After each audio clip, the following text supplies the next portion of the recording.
हे देवाधिदेवा गजानना, मी काय हे तुला माहीत आहे आणि तुझे मला ठाऊक आहे. पण तुझ्यापेक्षा मी अधिक भाग्यवान आहे, कारण माझ्या अस्तित्वाविषयी कधी कोणी शंका घेत नाही. पण तुझ्या मात्र अस्तित्वाविषयी शेंबडभर देखील शंका घेतो. देवा, आम्हा मानवांचा हा उद्दामपणा आणि बुद्धीची भाजील घमेंड पाहून काय वाटत असेल तुला?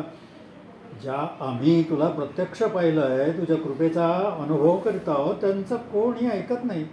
आजच्या माणसाचा तू नाहीसच हे म्हणण्याचा हट्टच दिसतो. थेट ऋग्वेदापासून तो माझेपर्यंत ज्या कोणी तुला पाहिले आहे व म्हणूनच लोकादराला पात्र झाले आहे, त्यांच्या वाङ्मयातून लोक भूतदया, करुणा, सर्वाभूती भगवद्भाव आदी त्यांच्या दृष्टीने उपयुक्त गोष्टी लोकांना प्रतिपादित करतात. पण जो संतांचा जीवितोपदेश तो मात्र खोटा, बुद्धीस न पटणारा, त्यांच्या चरित्रात मागाहून घालण्यात आलेला.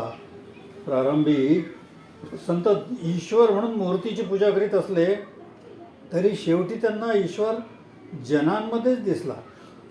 ते जनता जनार्दनाचे भक्त होते असे काहीही बरळतात. यात आपण जनहित साधित आहोत, लोकांना अज्ञानापासून मुक्त करीत आहोत, त्यांचा उद्धार करीत आहोत, अशा भ्रांतीमूलक अभिनिवेशानं बोलत असतात. मला हे सारं पाहून दुःख होतं. हे प्रभो, तू मानवाला कर्मस्वातंत्र्य दिलेस, अमूर्त वाणी तूच दिलीस, पुढे मूर्तही त्यानं स्वप्रयत्नानं निर्माण केली. या सर्व गोष्टींचा मनुष्य स्वतःच्या कल्याणाऐवजी अयुक्त उपयोग करून कष्टी मात्र झाला आहे.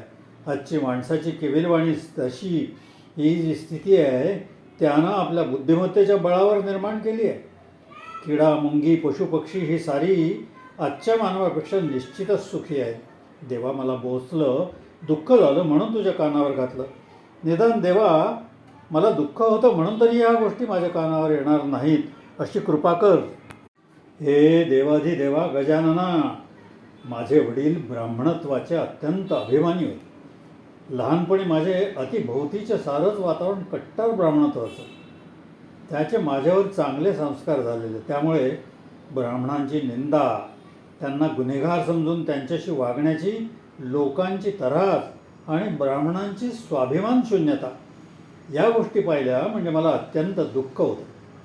श्री आद्य शंकराचार्यांची निंदा किंवा ते प्रतिगामी विचाराचे होते असं कोणी म्हणू लागलं की एक प्रकारचा सात्विक संताप येतो. रे देवा, बुद्धाविषयी माझे मनात निश्चित पूज्य भाव आहे. आम्ही सनातनी तुझ्या 10 अवतारांपैकी त्याचा एक अवतार मानतो, पण त्यानं जगाचं फार मोठं भलं केलं व आचार्यांनी त्यावर बोळा फिरवला, हा विचार मात्र असूयामूलक वाटतो. देवा, ह्या असल्या प्रकारच्या गोष्टींनी माझं हृदय दुखवलं जातं रे, आणि म्हणून आपले दुःख तुझ्या कानावर घातलं एवढंच. तुझ्याशिवाय माझं सुख दुःख मी दुसरं कोणाला सांगणार देवा? माणसानं कोणालाही भजावं, पण एखाद्याचं स्तोम माजवायचं म्हणून दुसऱ्यावर अन्याय करणं माणुसकीला सोडू नये. तरी आचार्यांवर होत असलेला अन्याय थांबव देवा. मला त्यांची निंदा कानानं ऐकवत नाही. मी स्वतः पूर्णवादी. आचार्यांचे सारेच तत्त्वज्ञान मला मान्य नाही, पण त्यांचा हेतू संकोचित जाती अभिमानमूलक नव्हता. माझा त्यांचा तत्त्वज्ञानापुरताच विरोध असला तरी त्यांचे अवतार कार्य मला मान्य आहे. त्यांच्याविषयी मला पूज्य भाव आहे. त्यांना कोणी हीन लेखलेले मला खपत नाही. माझी सुस्त प्रकृती तुझे कानावर घालण्यापेक्षा जास्त काहीच करणार नाही. पण देवा, हे सर्व पाहिलं की लहरी व आपमतलबी जगाविषयी औदासीन्य येते. ज्याला आज जग भसते तो उद्या पायदळीत उडवला जातो. हा जगाचा इतिहास भीषण आहे. देवा देवा गजानना, तुझ्या कृपेनं मी आनंदात तर आहेच, पण माझं सारं कुटुंब माझ्या आनंदात आहे, मोठ्या आनंदात आहे. देवा, खरोखर हे सर्व पाहिलं की मी धन्य आहे असं वाटतं. तू माझ्यावर दया केल्याचं लक्षण म्हणजे माझे अवगुण अगदी मुंगीच्या पावलानं पण कमी कमी होत आहेत. यावेळी तरी आध्यात्मिक, आधिदैविक व आधिभौतिक या तिन्ही कांडातून माझी प्रगती होत असल्याचं माझं निदर्शनास स्पष्ट येत आहे. आत्मविश्वास वाढत आहे. तुझ्या कृपेच्या प्रभावाने दैन्य पार लोपलं आहे. अद्याप नाही म्हणाव्यास शरीर प्रकृतीची कुरकुर मात्र कायमच आहे. देवा बाप्पा गजानना, प्रकृतीच्या बाबतीत मी स्वतःच अपराधी आहे, पण तू क्षमा कर, दया कर आणि माझ्या प्रकृतीची कुरकुर अजिबात थांबीव. माझे प्रकृतीचे तंत्र अद्याप माझ्या लक्षात येत नाही देवा, तरी कृपा करून मला माझे प्रकृतीचे ज्ञान करून दे. प्रभो, तू माझ्यावर किती उपकार केले आहेस, पण यापेक्षा तू माझ्यावर अधिक उपकार करीत जा. तुझ्या उपकाराची फेड करण्याचं सामर्थ्य माझ्यात काय, पण ब्रह्मदेवाचं सुद्धा नाही.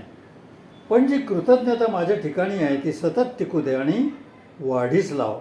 हे धरणीधरा गजवदना, विगतस्पृहा या स्थितीचा मी तुझ्या प्रसादानं अनुभव करीत आहे.